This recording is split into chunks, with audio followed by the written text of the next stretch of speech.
राम राम, मैं हूं गजेंद्र। आप सभी का एक और नई वीडियो में स्वागत है। राजस्थान का नाम लेते ही आपके दिमाग में सबसे पहली चीज क्या आती है?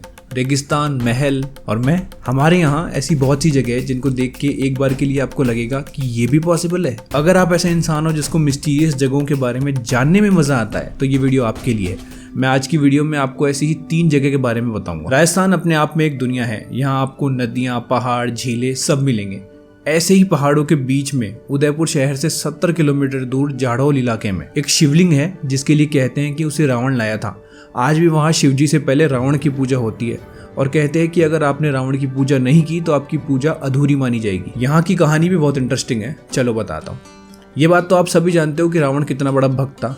एक बार क्या हुआ कि वो कैलाश पर्वत चला गया और भगवान शिव को खुश करने के लिए उसने तपस्या चालू कर दी। उसने इतनी कठोर तपस्या करी कि भगवान पिघल गए और उन्होंने कहा कि मांगो क्या मांगना है। अब रावण के पास सब कुछ था तो उसने भगवान को ही मांग लिया। उसने कहा कि आप मेरे साथ लंका चलो।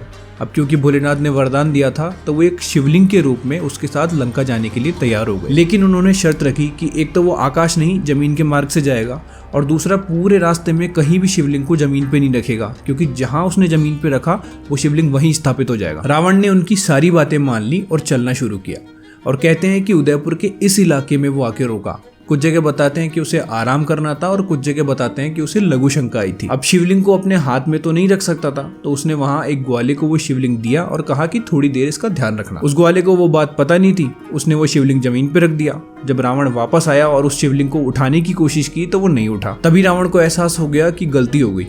उसने वापस से वही तपस्या चालू कर दी। वो रोज 100 कमल के फूल लाता और उस शिवलिंग पे चढ़ाता। ये करते करते उसको 12.5 साल बीत गए। एक दिन क्या हुआ कि ब्रह्मा जी को पता चला कि रावण की तपस्या सफल होने वाली है, तो उन्होंने उसकी पूजा में से 100 में से 1 कमल को गायब कर दिया। जब रावण ने देखा कि 1 फूल कम है तो उसने उस फूल की जगह अपनी गर्दन को काट के भगवान को अर्पित कर दिया।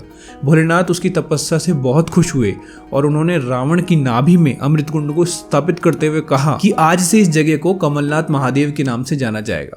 अगर आप वहां जाओगे तो आपको एक अलग ही शांति फील होगी, क्योंकि वो जगह पूरी दुनिया से कटी हुई है। एक तो वो पहाड़ों में, दूसरा बहुत सारे लोगों को उसके बारे में पता भी नहीं है, तो इस वजह से वो वैसी की वैसी है। अगर आपको मौका मिले तो जरूर जाना। चलो आपको इस वीडियो की दूसरी लोकेशन पे लेके चलता हूँ। जैसलमेर शहर से 20 किलोमीटर दूर कुलधारा नाम की एक जगह है जिसके लिए कहते हैं कि वहाँ के लोग रातों रात गायब हो गए। वहाँ ऐसा क्या हुआ कि रातों रात पूरा गाँव गायब हो गया। इसके पीछे 2 कहानियां फेमस है, मैं आपको दोनों बताऊंगा, फिर आप डिसाइड करना कि क्या हुआ होगा। कुलधारा पालीवाल ब्राह्मणों का गांव था जो उस वक्त जैसलमेर राज्य में आया करता था। रेगिस्तान की उस गर्मी में पीने का पानी लेने के लिए भी बहुत दूर जाना पड़ता था। वहां सलीम सिंह नाम का एक प्रधानमंत्री हुआ करता था जिसका दिल कुलधारा के सरदार की बेटी पे आ गया और वो उससे जबरदस्ती शादी करना चाहता था। ये बात जब गांव में फैली तो एक मीटिंग हुई जिसमें डिसाइड हुआ कि वो सभी लोग उस जगह को छोड़ के जाएंगे। नॉर्मल सी बात है कि एक प्रधानमंत्री से लड़ना आसान बात नहीं थी और वो अपनी इज्जत भी नहीं गंवाना चाहते थे, तो क्या करते। उनके साथ साथ उनके आसपास के 83 गांव के लोग भी अपना पूरा सामान बांधकर नया घर ढूंढने के लिए निकल गए। दूसरी कहानी आती है कि सलीम सिंह ने वहां के लोगों पे बहुत ज्यादा टैक्स लगा दिए थे। अब वहां खेती तो थी नहीं तो वो लोग इतना पैसा कहां से देते, इसलिए वो परेशान होकर वहां से निकल गए। लेकिन उन्होंने वहां से जाते जाते श्राप दिया कि यहाँ कोई और भी नहीं बस पाएगा। बहुत से लोगों ने उसके बाद वहां रहने की कोशिश की, लेकिन उनके साथ कुछ ना कुछ ऐसी गड़बड़ हो जाती कि उन्हें वहां से भागना पड़ता। इन दोनों में से पहली वाली कहानी ज्यादा फेमस है क्योंकि लोगों को मिर्च मसाला ज्यादा पसंद आता है। अब आप मुझे बताइए कि आपको क्या लगता है इन दोनों में से क्या हुआ होगा। एक बार सोच के देखो कि आपके आसपास के सारे लोग गायब हो जाएं तो कैसा लगेगा। सिर्फ खाली मकान और पिन ड्रॉप साइलेंस। ऐसा माहौल फर्स्ट लॉकडाउन के टाइम हुआ था। मैं कुछ जरूरी सामान लेने के लिए राशन की दुकान पे गया तो पूरी सड़कें खाली। ऐसा लग रहा था कि पूरी दुनिया खत्म हो गई। मैंने मेरे शहर को इतना खाली कभी नहीं देखा और वो जो सन्नाटा था ना वो बहुत डरावना था। भगवान ऐसा टाइम दोबारा नहीं लाए। अपन कुलधारा की बात कर रहे थे। आज तो उस जगह को आर्कियोलॉजिकल सर्वे ऑफ इंडिया ने अपने अंडर ले लिया है। अगर आप वहां जाना चाहते हो तो टिकट लेके आराम से घूम सकते हो। अब सोचो वीडियो में आपको उस जगह के बारे में सुन के ही ऐसा फील हो रहा है तो रियल में क्या होगा। वर्थ इट है, जरूर जाना। अब आपको ले चलते हैं इस वीडियो की तीसरी लोकेशन की तरफ जो कि है करणी माता मंदिर।